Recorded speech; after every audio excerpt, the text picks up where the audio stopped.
founder of Barstool Sports, Dave Portnoy, is taking a very creative approach to combating anti-Semitism and hate speech. Let's just say he's putting American higher education to shame. A Philadelphia bar owned by Portnoy, affiliated with Barstool, allowed an anti-Semitic message to be displayed, photographed, and videoed, according to a local news outlet. Barstool Sports, which began as a sports and pop culture blog in 2003, has expanded and morphed into multiple podcasts, merchandise, brick-and-mortar bars and clubs, and a huge online community for college-age and 20-somethings who love a good party.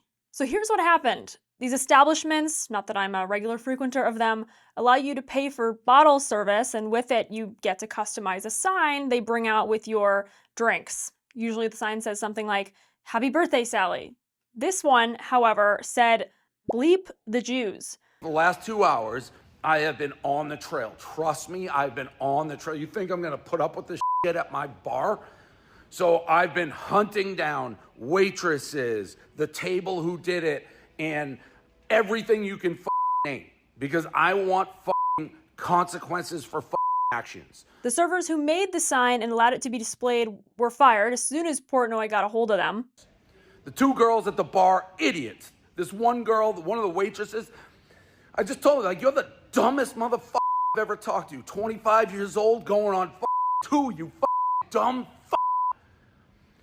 What I'm saying is I'm getting the names, I'm trying to be a little responsible, I'm trying to keep it together, but I'm on it. I'm on it. The Temple University student who allegedly paid for the message has now been suspended. Temple University President John Fry said, "In the strongest terms possible, let me be clear. Anti-Semitism is abhorrent.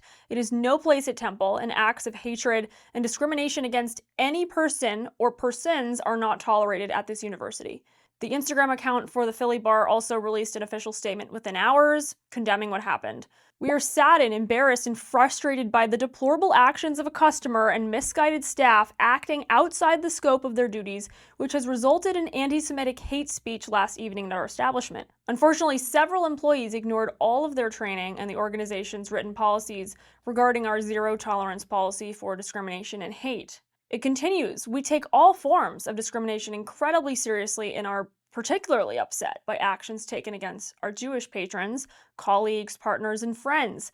We deeply apologize for the role we played in allowing hate speech to transpire as we constantly strive to create a welcoming and accepting atmosphere for all groups." Since his initial reaction, which was certainly appropriate, Portnoy has decided he's going to take a different course of action towards these young adults who are guilty. After all, we know their colleges and universities aren't giving the proper education on the Middle East or even the history of the Jewish people. Portnoy has announced he wants to send the culprits on an educational trip to Auschwitz. Let's try to turn a hideous incident into maybe a learning experience, as cliche and very unlike me. But I talked to both the culprits who I know are super involved in it, talked to the families. I'm sending these kids to Auschwitz. They've agreed to go. That's, of course, the Holocaust concentration camps. This is not the first time Portnoy has proven himself a good leader and voice of moral clarity. I remember when he raised a ton of money to save small businesses during COVID, during the lockdowns. And I remember when he reprimanded his employees for not coming to the office in person the one day he was visiting New York during the mainly remote era post-COVID. Regardless of what you think of Barstool as a brand, Portnoy gives a new meaning to giving back because he's not doing pointless gesturing or throwing money at social justice causes for, corporate welfare. He's trying to really maximize impact and provide a teaching moment for these individuals beyond punishment. And obviously disciplinary action has already been taken. The big picture here, Portnoy is humiliating Ivy Leagues and other colleges by exposing their own fecklessness and countering anti-Semitism. After all the scandals they've had between the encampments and protesters laying siege to Hamilton Hall at Columbia and intimidating Jewish students and a janitor and Claudine Gay and everything else, these Ivy Leagues could have done something constructive like this, such as advocate for Holocaust history to be a bigger part of their curricula.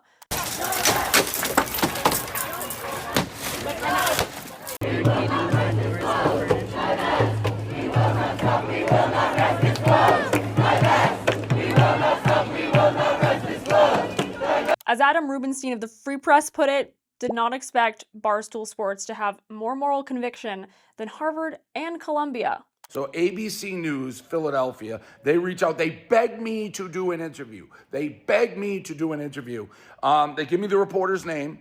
It's some reporter, and then they do a bait and switch. And a new reporter shows up to do it this morning. She starts like, okay, fine enough, asking questions about the bar, how did it happen, responsibility, blah, blah, blah. And then she shifts. And then she does what a media scumbag does. Portnoy makes a good point when he's on ABC. Who's actually creating more hate? The American bar owner or the elite university? Who's creating more hate right now in the world? Did you say Barstool Sports and the white men or college campuses? You go ahead and answer. No, that was a question to you. I'm the journalist. I'm asking. Well, I don't play by those rules. What does that mean? You're a journalist? I'm a journalist. I run a big media organization. I just asked you a question. Let's answer the question. No, I asked you a question. You answer the question. You answer the question. You're not running this interview. All right, then the interview's over. We know Portnoy voted for Trump as the common sense candidate. He has libertarian leanings. But where he's right on the money is on this idea of getting government out of people's lives, industries and all. Private charity like his, grassroots crowdfunding, and helping out neighbors is way more effective and meaningful than government handouts. I imagine Dave Portnoy probably did more for those small businesses he rescued during COVID than the Small Business Administration's COVID relief grants ever could. Dave Portnoy came around to the Trump camp during the last election cycle, and so did RFK Jr., surprisingly, with his Make America Healthy Again coalition.